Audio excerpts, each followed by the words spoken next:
Chapter 60 Ang pagwawakas. Kinabukasan na desisyon sila Alex at Elma pumunta sa hospital para dalawin si Gabby pati na rin si Jessica. Dahil gusto ni Alex magkakaroon ng closure sa kanila ni Jessica. Dahil alam ni Alex sobra niya nasaktan si Jessica nang iniwanan niya nito kaya. Kakausapin niya si Jessica. Pagpasok nila ng hospital ay nagpaalam si Alex kay Elma na pupuntahan niya si Jessica. Love, puntahan ko si Jessica, sandali lang kakausapin ko siya. Sabi ni Alex. Oh, CJ. Sabi ni Elma. Hindi ka ba galit sa kanya? Tanong ni Alex kay Elma. Yun totoo, oh. Dahil kinidnap niya si Almo at inagaw kanya sa akin noon. Pero alam ko naman may pinagsamahan kayo at saka alam ko rin medyo minahal mo siya. Kaya kung gusto mo kausapin siya hindi kita pipigilan. Sabi ni Elma. Niyakap ni Alex si Elma at pumunta na si Alex sa kwarto ni Jessica, habang si Elma ay pumunta sa kwarto ni Gabby. Sa kwarto ni Jessica, habang nakaupo si Jessica sa kama niya ay marami siya nag-realize sa ginawa niya mali sa buhay niya. Habang naiisip siya ay bigla pumasok si Alex at nakita ni Jessica si Alex. Ano ginagawa mo dito? Tanong ni Jessica kay Alex. Gusto ko mag-sorry sa'yo sa ginawa ko sa'yo at pinaasa kita.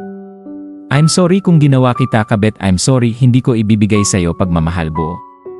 Pero sa maniwala ka o hindi ay medyo minahal kita pero kailangan ako ng mag-ina ko. At sana maging masaya ka kahit wala ako sa buhay mo and I hope maghanap ka ng lalaki magmamahal sa'yo buong buo. Sabi ni Alex. I'm sorry din kung pilitin kita na ako piliin mo. Alam mo Alex, nang nabaril ako ay marami ako na-realize sa ginawa ko noon. Pumasok ako sa mali relasyon at papakamatay ako dahil lang sa iniwan mo. Pero wala ako pagsisihan na kilala kita kahit mali panahon man. Kung masaya ka sa mag-ina mo, pinaubayan na kita kay Elma. Sabi ni Jessica. Thank you, Jessica. Sabi ni Alex. Dahan-dahan bitawan ni Alex yun kamay ni Jessica at lumabas sa kwarto habang si Jessica ay umiyak. Sa kabila banda sa kwarto ni Gabby habang kwentuhan sila Elma at Leia, ay bigla gumising si Gabby at lumapit sila Elma at habang si Gabby ay parang nag-stroke ang itsura nito. Gabriele, salamat sa Diyos gumising ka na. Sabi ni Leia. Mama, si Almo kamusta? Nakaligtas ba siya kay Jessica? Medyo nabubulol pagsasalita si Gabby, mabuti na intindihan ni Elma yun sinabi ni Gabby. Okay na si Almo, ligtas na siya at saka nagpapasalamat ako sa'yo dahil naligtas mo si Almo. Sabi ni Elma. Wala anuman, at saka parang ko na anak si Almo, gagawin ko talaga yon para kay Almo. Kung hindi kami abutan ni Jessica, hindi sana ako napukpok. Sabi ni Gabby. Nagtataka si Gabby kung bakit di gumagalaw ang kanya paa. Elma, bakit di ko naramdaman mga paa ko? Di ba ulo ko lang napukpok ni Jessica, bakit pati pa ako, di ko na magalaw at parang lantagulay? Sabi ni Gabby. Anak, dahil sa papukpok sa'yo sa ulo ay tinamaan yun motor sa utak mo, sinabi ng doktor, at pati paggalaw mo ay aprektuhan dahil tinamaan yun motor sa utak kaya di ka muna makapalakad. Sabi ni Leia. Nang narinig ni Gabby yon kalagayan niya ay umiyak siya, di niya matanggap yun nangyari sa kanya, tapos niyakap siya ni Leia. Lumipas ilang araw imbis ipakulong nila Elma si Jessica, dahil sa pagkidnap kay Almo at pagpukpok kay Gabby ay ipa-deport na lang si Jessica sa Amerika at ipauwi siya sa Pilipinas, habang si Gabby napapagaling at magstay siya sa Amerika para mag-therapy. At habang sila Alex at Elma ay masaya, dahil wala na pagsubok sa mamahalan nila at nagdesisyon nila umuwi ng Pilipinas, para doon sila napapakasal at magbubuo ng pamilya kasama ang anak nila si Almo. Tapos ilang araw ay umuwi na sila Alex at Elma sa Pilipinas kasama ang anak si Almo at pumunta sa bahay nila Alex. Sa bahay nila Alex, laki tuwa nila Vinto at Aileen nang makita ang apo nila si Almo. Hi, Almo, I'm your Lola Aileen and this is Lolo Vinto. Sabi ni Aileen. Hello, Lola, hello, Lolo. Sabi ni Almo. Nagmano si Almo kanila Vinto at Aileen. Alex, kamukhang-mukha mo ang anak mo. Sabi ni Aileen. Hi po Tita Aileen. Sabi ni Elma. Elma, kamusta ka na? Sabi ni Aileen. Mabuti po Tita. Sabi ni Elma. Tapos ilang minuto ay dumating si Ali, kasama ang girlfriend niya at nakita niya yun kuya niya. Kuya, nakauwi ka na, Ate Elma kamusta ka na? Sabi ni Ali. Okay naman, anyway pamangkin mo si Almo. Sabi ni Elma. Hi, Omo, I'm your Uncle Ali. Sabi ni Ali. Hello, Uncle Ali. Sabi ni Almo. Anyway kuya, ate. This is Jenny, my girlfriend. Baby, ito pala ang kuya Alex ko at si ate Elma magiging asawa niya. Sabi ni Ali. Ang ganda ng girlfriend mo, bunso. Hoy, wag mo lolokohin yan. Sabi ni Alex. Oo naman kuya, mahal na mahal ko si Jenny, di ko gagawin yon. Sabi ni Ali. Kinabukasan pumunta sila Alex at Elma sa bahay nila Elma para pamanhikan si Alex kanila Pablo at Mercedes dahil pakasalan niya si Elma. Sa bahay nila Elma nagulat sila Pablo at Mercedes nang sabihin ni Elma nagkabalikan sila ni Alex. Sa una ay nagalit si Pablo dahil alam nito kung gaano sinaktan ni Alex ang anak niya ng si Elma at bilang ama ay ayaw ni Pablo masaktan ulit si Elma. Di ako makapaniwala, babalikan mo lalaki yan, niloko ka niya noon, bakit balikan mo pa lalaki yan? Sabi ni Pablo. Papa, mahal ko po si Alex at kailangan namin siya ni Almo. Sabi ni Elma.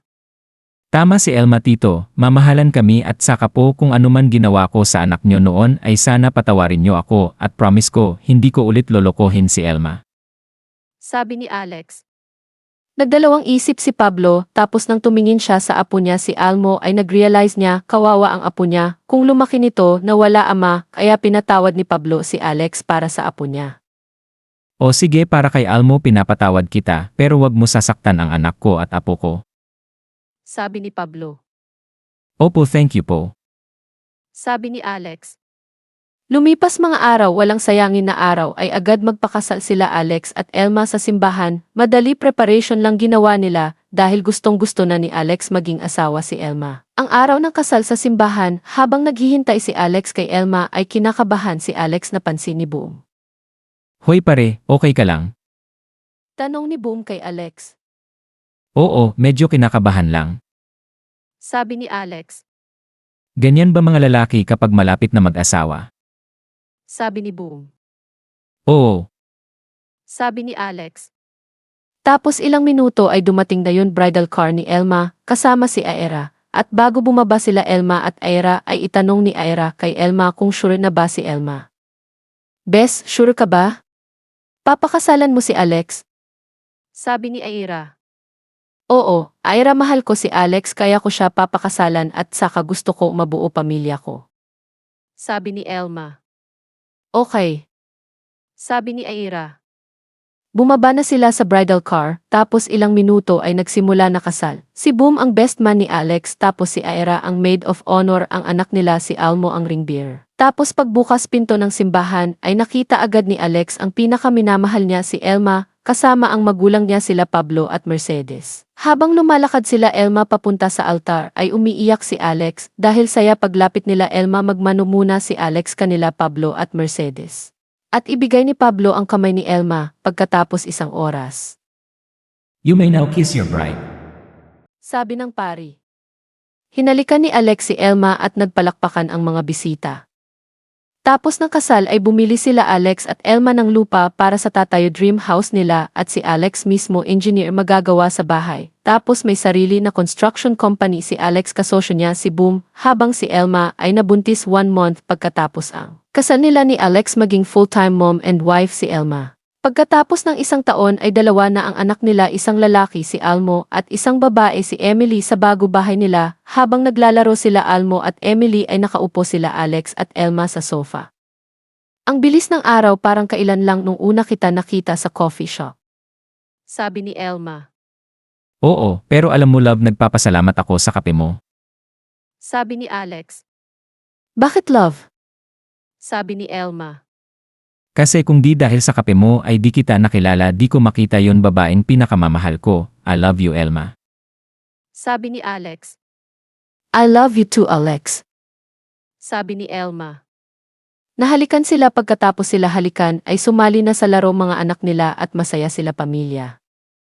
Sa pag-ibig ay di mawawala pagsubok o tukso, pero kahit ano pagsubok o tukso ay kaya lampasan basta matibay ang mamahalan. Ito na ang pagwawakas na kwentong na ito at marami salamat pakikinig sa kwento nila Alex at Elma and abangan nyo sa susunod buwan ang kwento nila Gabriel at Katrina. Huwag nyo malimutan mag-like at mag-subscribe na sa channel ito and thanks for watching.